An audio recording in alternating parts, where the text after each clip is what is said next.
Well, next I would like to welcome Madiha Madda. She was named Storytelling Alberta's Emerging Storyteller in 2019. She enjoys learning and telling family stories and historical stories and folk tales. She is passionate about community, culture, and anything related to identity.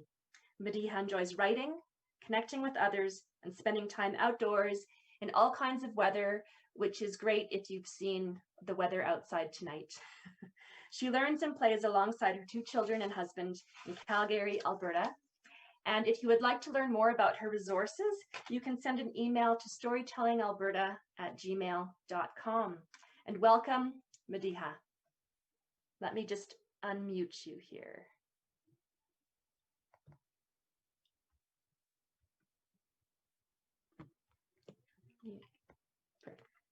Thank you, Ginger, for that introduction. Assalamu alaikum. I begin with the traditional Muslim greeting, which means peace be upon you.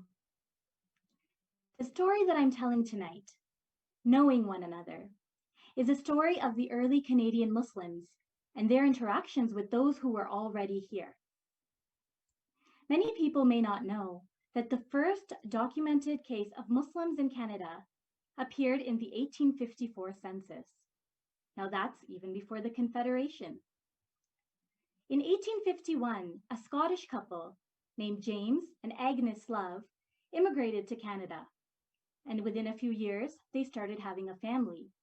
And so the Muslim population started growing, very little by little at first. But I must point out that while they were the first documented case of Muslims, Muslims were in Canada even prior to that. Some of the Muslims that were taken as part of the transatlantic slave trade from Western Africa were indeed Muslim. And as they escaped or freed themselves through slavery and found their way to Canada, they settled here. A notable case is that of Richard Pierrepoint. Now, some of the first Muslims that came were around the turn of the century for the Klondike Gold Rush. And among them, there was a man named Ali Abu Shadi, who was only 13 when he came to Canada. He had come with his uncle, and after a few years, his uncle had headed back to Lebanon, their native land. But Ali stayed, and he traveled westwards. There, he became a fur trapper, living amongst some of the indigenous from the area. And living with them and being friends with them, he picked up Cree. A few years into his business, another man, known as Abu Ali Gotmi, better known as Frank Courtney, also came. And he also lived with the indigenous and in that area. And he picked up not only Cree, but Dene as well as Ukrainian, French, Swedish, and of course, English. Perhaps one of the best known stories is that of the first mosque in Canada. And for those of you who are joining us from Edmonton tonight, you might already know this.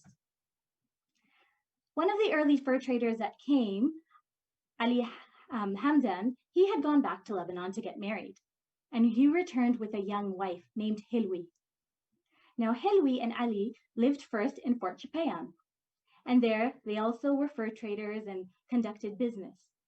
As their family started growing, Hilwi insisted that they move to Edmonton so that their children could attend school. When she got to Edmonton, she became a part of that community, and she lived alongside the others. And a few years later, when she was talking to some friends, she said, what if we built a mosque? Building a mosque in Canada was almost, or in North America, was almost unheard of at that time. In fact, there was only one, maybe two mosques in the whole continent, and they were in the United States.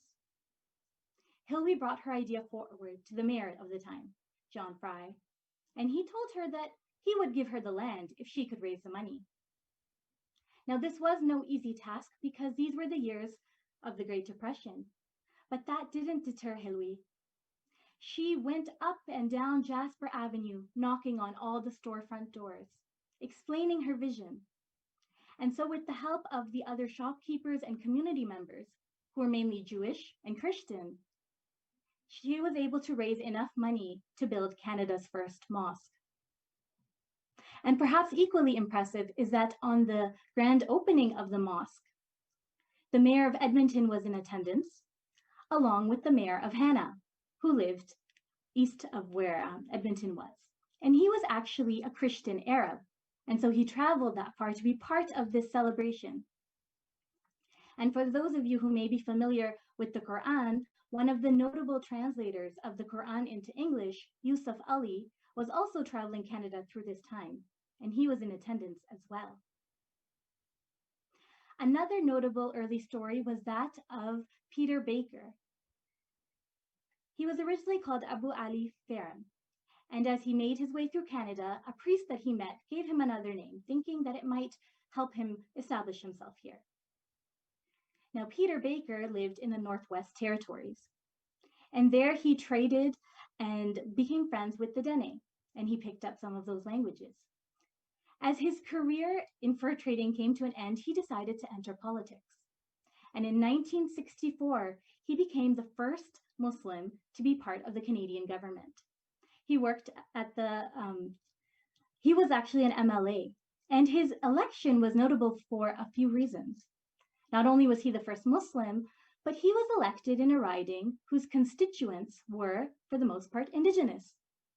And many of those people had never voted before, because prior to 1960, many of them didn't have the right to vote. So how impressive is it that with their first vote, they elected this man who served for one term before he retired. And he's also written a book about his life, a memoir called The Arctic Arab, which you might be able to find in some of the older bookstores. Now, as the time passed and policies began changing, Canada opened its borders to some Muslims that were brown and black-skinned. And here starts the story of my father. My father was born in 1953 in Pakistan. He was the oldest of 7. And when he finished his undergraduate education, he turned his eyes towards Canada. He applied as an international student, and in December of 1973, he said goodbye to his family and traveled here. Now, he was welcomed in a quintessentially Canadian way, with a snowstorm. And so the flight that he was on couldn't land in Toronto as planned because it was just too blizzard-like. So it had to land in Montreal, and he was given a train voucher to complete his journey. Now, in the beginning, it took him some time to become acquainted with life and settle into his new roles. You see, he was a full-time student in the day, and in the evenings, he often worked in restaurants. The biggest change was probably the lack of family and community. You see, in Pakistan, my father was surrounded by his extended family, and he grew up on the same street as his friends. But in Canada, he really didn't know many people. And so he was able to reach out and make friends with other people that were in a similar position, with other Pakistani Muslims at the time. And one of the first things that they did was look for a place to pray. Muslims traditionally gather at mosques. And luckily for him, just a few years earlier, there was a mosque that was built not too far from where he was staying at the time, Jami Mosque. And Jami Mosque is special for a number of reasons. If you look at a mosque, you will see typically they use domes in construction. There's geometric patterns and beautiful Arabic calligraphy. But Jami Mosque didn't look like this. It was tall and narrow with angled roofs. And that's because Jami Mosque was initially built as a Presbyterian church in 1906. The Muslim community had acquired it towards the end of the 1960s. And it was the main place of worship for many Muslims in Toronto at that time. It was also special for me because for the 20 plus years that my family lived in Toronto, that was the mosque we would go to. And I have fond memories of being a child on summer holidays. My father, who was home during the day, would take us with him on Friday afternoons. The sun would be shining and I would be skipping up the sidewalk because if you've ever been to a mosque on Friday, you'll know that it's very hard to find parking. So my father would park on the street and we would do that little walk. My brother and I had made a game out of seeing who could touch the most parking meters we would reach out and try to touch them and turn the little knobs as we walked towards the mosque.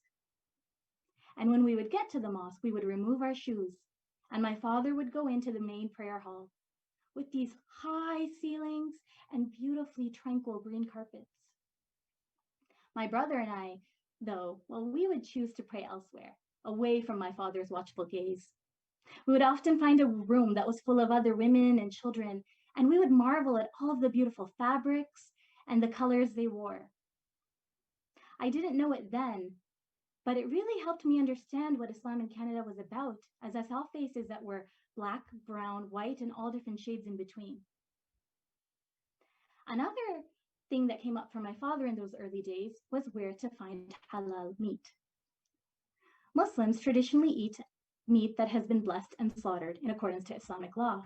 And at the time, there were no Muslim butchers or halal meat stores. But my father heard about a place called Kensington Market. Kensington Market was a place that has a very long and interesting history, often involving immigrants. In the 1910s and 20s, when thousands of Jews from Eastern Europe immigrated to Toronto, they settled there. And at the time, it was a community of townhouses. But what many of them did was set up shops. Initially, it started with setting tables outside of their homes where they would have goods for sale. And then they converted the bottom floors of those houses into actual shops. And so Kensington Market also was known as Jewish Market. As time passed, the Jewish community became more established and was able to afford to move elsewhere, leaving openings for other people that were coming to Canada. So it became populated with people from Hungary, Portugal, China and East Asia, and the Caribbean. But the one thing that really stood out about Kensington Market was the variety of goods you could find there. All sorts of specialty cheeses and breads, produce and meat housed under this one roof. And if you ask anyone from Toronto from that era, they'll tell you, live chickens. You see, my father, even though the majority of Jews had moved on, there were still some left in that market. And so my father found a kosher butcher who was willing to let his Muslim customers slaughter and bless their own chickens. So my father would go, pick out a chicken, do his prayer, slaughter that chicken, and hand it back to the butcher, who would then continue to pluck it, cut it up, and pass it back to my father. How wonderful is it that my father was able to follow a halal diet because of the help of this Jewish butcher.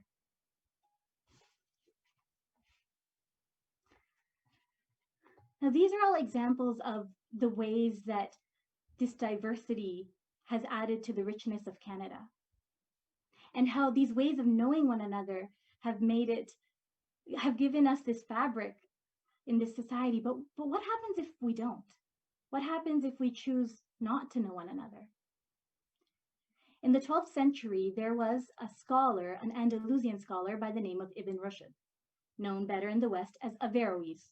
And he said that ignorance leads to fear, and fear leads to hate, and hate leads to violence. We know all too well how that can play out. So what would happen if instead of looking at our differences as reasons for superiority and supremacy, we looked at our differences as an invitation? I want to close by sharing with you a verse from the Quran, which is a book that informs the way that I live my life. O mankind, we have created you from a male and a female into nations and tribes so that you may know one another. And isn't it fitting that we are gathered here tonight using storytelling to do just that? I want to say thank you to my fellow storytellers. I can't wait to hear your stories, and to the organizers of this event, and for Storytelling Alberta and Canadian Storytelling Day for giving us the opportunity to put this on. And of course, I would like to give my sincerest thanks to the listeners. Thank you for loaning us your ears and your hearts, and I hope that we may continue in this legacy of knowing one another.